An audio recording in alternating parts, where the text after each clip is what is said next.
Sup, everybody? This is Garrett Sports Rants. Today, I'd like to talk about something that obviously all of us Leafs fans are very pissed off about: the Leafs losing again. You see, here's the thing: they had three chances to win, three chances to beat the Habs, and two of which were in overtime. I mean, in Game 5, the Habs were up 3-0. Then the Leafs come back, tie it at 3, and not a minute into overtime, the Habs score. Then in Game 6, it was scoreless until the third period. Then the Habs go up 2-0. Then the Leafs tied at 2. And in overtime, the Leafs had all the chances. They had so many close chances. But then what happens? The Habs get the puck and they score, and they again stave off elimination and force Game 7. And then in Game 7, the Habs had all the energy. I mean, see, realistically, the Leafs would have won if the Habs didn't have a goalie as good as Carey Price.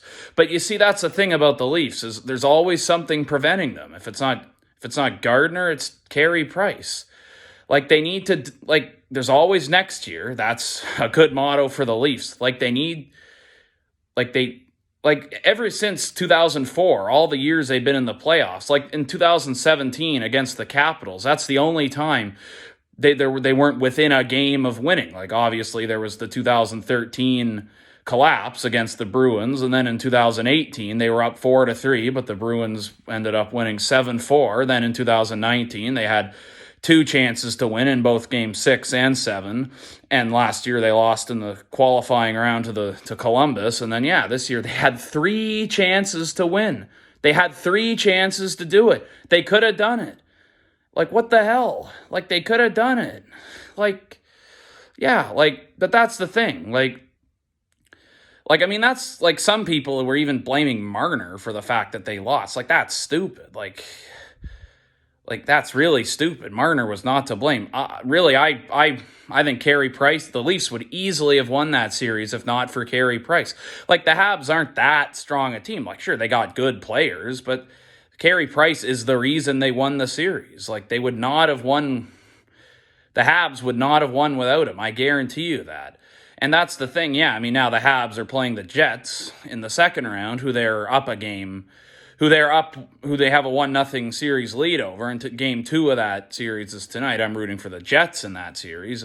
The thing is, I don't hate the Habs. Right now I'm not happy with them because they beat the Leafs. But all in all, I don't hate the Habs, really, despite being a Leafs fan. But the Leafs, there's always next year, though. Next year, I think this every time they lose, but next year, they're going to do it. They need to do it next year. They haven't won a playoff series since 2004. And finally, when everything is in their favor, they blow it. They blow a 3-1 series lead, and they had two chances to score and win one goal in overtime, and they failed to do it. That's all they had to do, was score one goal and move and advance. And they failed. They failed big time. Let's see, they win their division. They're up 3-1. They have lots of excellent players. They had Campbell, who's a good, solid goalie, and they have Sheldon Keefe, who's all in all a good coach.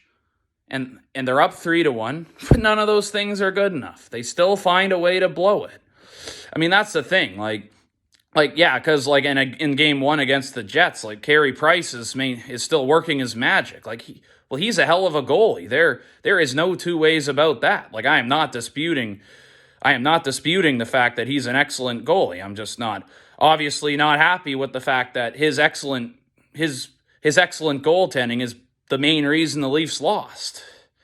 That's the thing. What more do they need to do? They're cursed. That's the thing. They always end up blowing it. Right when they seem like they're finally going to do it.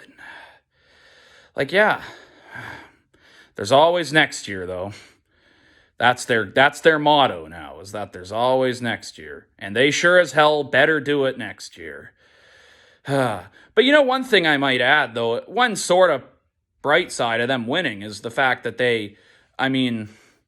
Like, if they made a good playoff run, like right now with still basically lockdown and all the bars are closed, like bar owners would be banging their head against the wall, like missing such a business opportunity. Like, that's, in my opinion, one pro of the fact that they ended up losing. And I'd like to also acknowledge Tavares' unfortunate incident in game one. I mean, yeah, that's the thing. If they won, he might have been back fairly soon, but that's the thing. I mean, it was Perry who hit him, and and some were accusing him of doing it on purpose. I mean, Nick Foligno picked a fight with Perry over that. I mean, which I think that was stupid. But yeah, but anyway, they need to do it next year. They're gonna do it next year. Most other Leafs fans always think that, but they're gonna do it next year. It was highly unfortunate that they blew it once again, obviously, but next year they're gonna do it.